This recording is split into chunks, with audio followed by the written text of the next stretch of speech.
Good morning student. Class 9 हम पढ़ रहे थे चैप्टर फर्स्ट में हम पेज नंबर 8 तक पढ़ चुके हैं। दो बैलों की कथा हम पढ़ रहे थे, पेज नंबर 8 तक पढ़ चुके हैं। आज हमें पढ़ना है पेज नंबर 9। तो हमने देखा कि किस तरह बैल जो है अपने घर को छोड़कर खुश नहीं रहते और दोबारा फिर उसको साला जो है ले जाता है और उन्हें सज़ा देता है कि उन्हें ना तो खाने के लिए खाली भूसा दे देता है और उन्हें मोटी रस्सियों में बांध देता है। अब देखिए आगे क्या होता है इस कहानी में। दोनों बैलों का ऐसा अपमान कभी ना हुआ था। दोनों बैलों ने इसे अपना अपमान समझा और उनका ऐसा अपमान कभी नहीं हुआ था। झुरी उन्हें फूल की छड़ी से भी ना छूता था।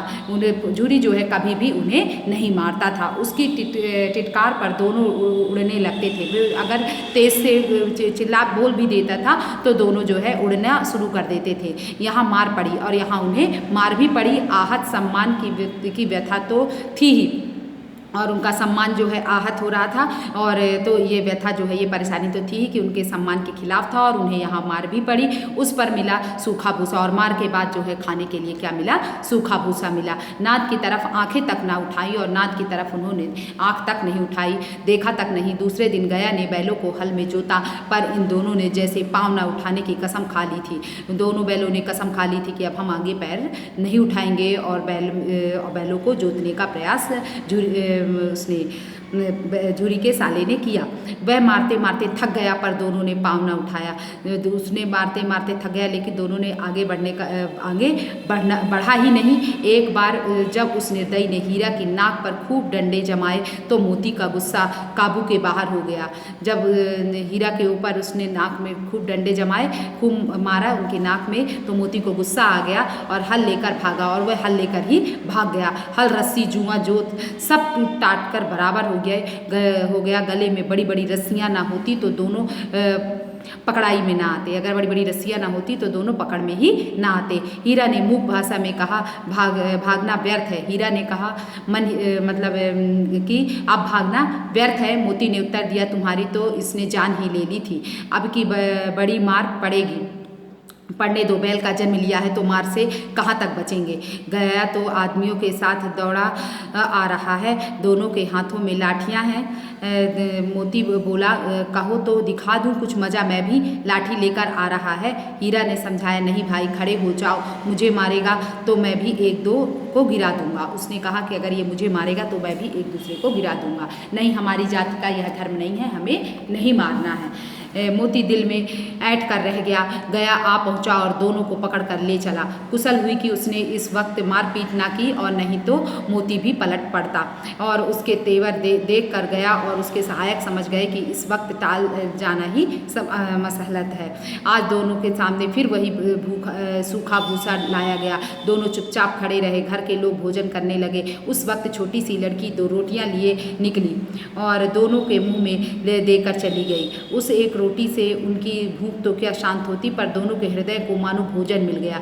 यहाँ भी किसी सज्जन का वास है। लड़की भैरव की थी, उसकी माँ मर चुकी थी। सौतेली माँ उसे मारती रहती थी, इसलिए उन बैलों से उसे एक प्रकार की आत्मीयता हो गई थी। इसलिए उसकी जो लड़की थी वो तो उसी की थी पर उसकी माँ जो है सौतेली थी और इस वजह से जो है वो दुखी रहती थी और इसलिए उन्हें बैलों से आत्मीयता थी, प्रेम आ गया और उसने जो है 2 रोटी लेकर उनके पास आई और उन्हें खिलाया और जब उसे खिलाया तो बैलों की भूख तो शांत नहीं हुई लेकिन उन्हें अच्छा लगा और उनकी हृदय जो है शांत हो गया।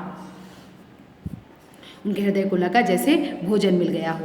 दोनों दिन भर जोते जाते, डंडे खाते, अड़ते, शाम को थान पर बांध दिए जाते और रात को वही बालिका उन्हें 2 रोटियां खिला जाती थी। प्रेम के इस प्रसाद की यह बरकत थी कि दो गाल सूखा भूसा खाकर भी दोनों दुर्बल ना होते थे, मगर दोनों की आंखों में रोम रोम में विद्रोह भरा हुआ था। एक दिन मोती ने मूक भाषा में कहा, अब तो नहीं सहा जाता हीरा, क्या करना चाहते हो? अब तुम ये बताओ कि अब हमसे ये तो सहा नहीं जाता कि दिन भर हमको मार पड़ती है, दिन भर काम लिया जाता है, भूख नहीं लगती, हम खा भी नहीं पाते और ना ही और दिन भर हमें मार पड़ती है, दिन भर काम भी लिया जाता है, तो अब हम मुझसे ये सहा नहीं जाता। एक आध को सींगों पर उठाकर फेंक दूं क्या?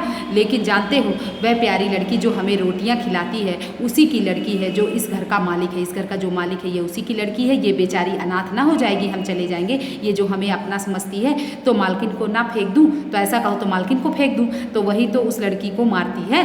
लेकिन औरत जात पर सींग चलाना मना है, यह भूल जाते हो।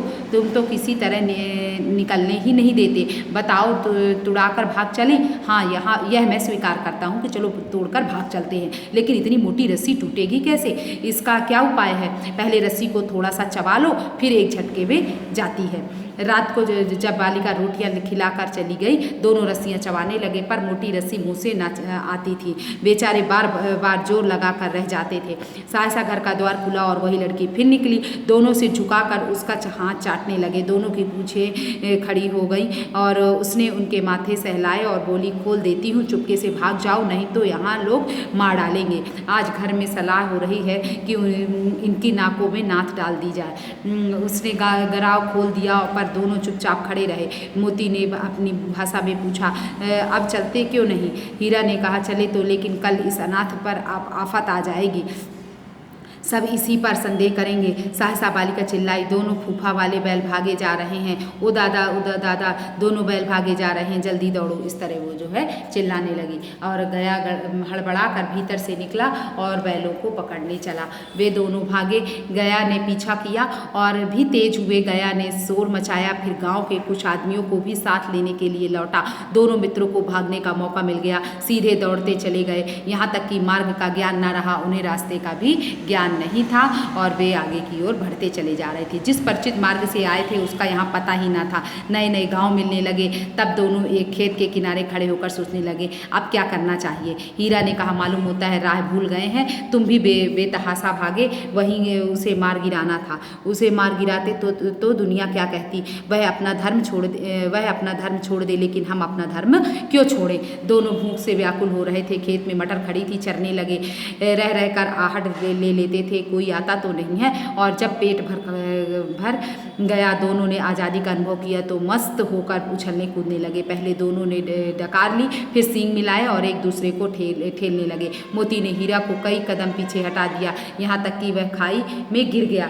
तब उसे भी क्रोध आया, संभल कर उठा और फिर मोती से मिल गया। और मोती ने देखा खेल में झगड़ा हुआ चाहता है तो किनारे हट गया कि अब खेल खेल में कहीं झगड़ा ना हो जाए, इसलिए उसने वह वहाँ से हट गया।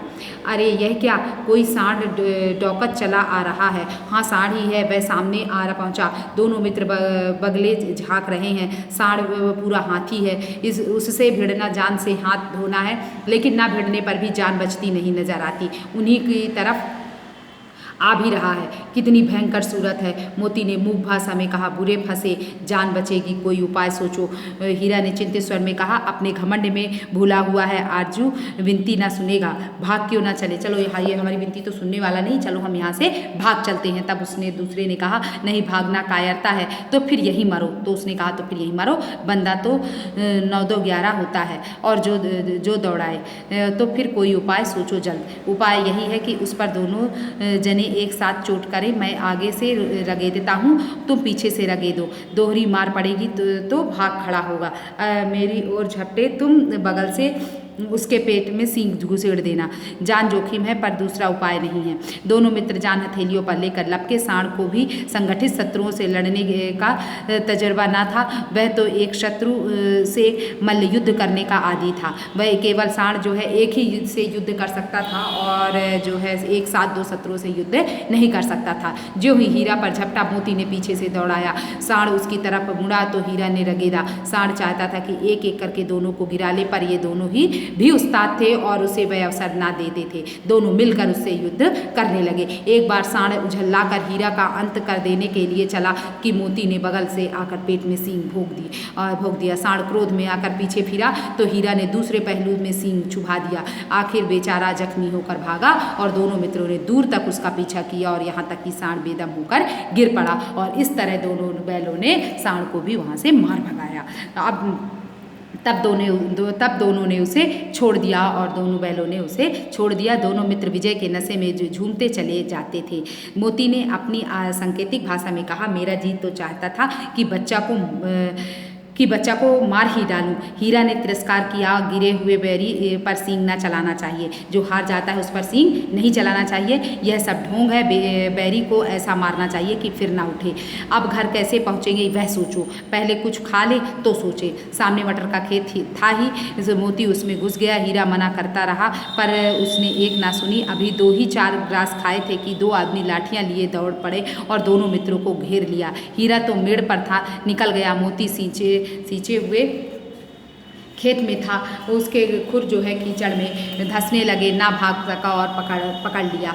हीरा ने देखा संगी जो है संकट में है तो लौट पड़ा और फंसेंगे तो दोनों फंसेंगे। रखवालों ने उसे भी पकड़ लिया। प्रातःकाल दोनों मित्र कांजी हाउस में बंद कर दिए गए। इस तरह दोनों बैल जो है गया के यहाँ से भाग खड़े हुए और उस लड़की ने उनके घेरमे को खोल दिया और दोनों बैल जो है वहाँ से भाग निकले। और जब भाग निकले तब उन्हें रास्ते में रास्ता भी अनजाना महसूस हुआ। उन्हें घर का रास्ता समझ में नहीं आ रहा था। सामने एक खेत था। खेत में उन्होंने खेत में मुँह डालने की कोशिश की और मटर का खेत था। मटर को खाने का उन्होंने भरसक प्रयास किया। जब उसे खा लिया, पेट भर जब खा लिया तो दोनों खुश हो गए, आज़ाद थे। दोनों मस्ती करने लगे। दोनों आपस में खूब खुश थे और दोनों मस्ती ही कर रहे थे। तभी सामने से एक सांड दिखाई दिया। सांड आता हुआ दिखाई दिया। दोनों डरने लगे। एक ने कहा चलो हम यहाँ से भाग चलते हैं, लेकिन दूसरे ने कहा नहीं, हम यहाँ से नहीं भागेंगे। और दोनों ने मिलकर उसका सांड का सामना किया और सांड को वहाँ से मारकर भगा दिया। क्योंकि सांड को भी एक ही से लड़ने की आदत थी, 2 लोगों से एक साथ लड़ने की आदत नहीं थी। दोनों बैलों ने उसे भी मार भगाया। दोनों बैल बहुत खुश हुए कि अब हम मतलब अच्छा है कि चलो हम मतलब सांड भी भाग गया। और अब जब बैलों को जब खुश थे तो उन्हें अब लगा कि अब चलो अब घर की सोचते हैं कि घर कहाँ जाना है। तब मटर का खेत सामने तो था ही। दो बोले नहीं, कुछ खा लेते हैं फिर चलते हैं। तो एक ने मना किया, लेकिन दूसरे ने कहा नहीं, मैं तो कुछ खा ही लेता हूँ। तो उसने खाने के लिए और वो मेड़ पर था और वहाँ से चला गया, कुछ दूर चला गया और वो वहीं पर मटर जो है दूसरा बैल वहीं पर खाने लगा। जब बैल खा ही रहा था तभी 2 आदमी आए और उसको पकड़ लिए। जब उसको पकड़ते हुए देखा तब उसका जो साथी मित्र था वो भी वहाँ से आगे जो भाग चुका था वो भी पीछे आ गया और दोनों बैलों को पकड़ करके लोग जो है कांजी हाउस में बंद कर दिए। ठीक है, इसको पढ़िए, समझिए और जो नहीं समझ में आता डाउट क्लास में पूछ लीजिएगा।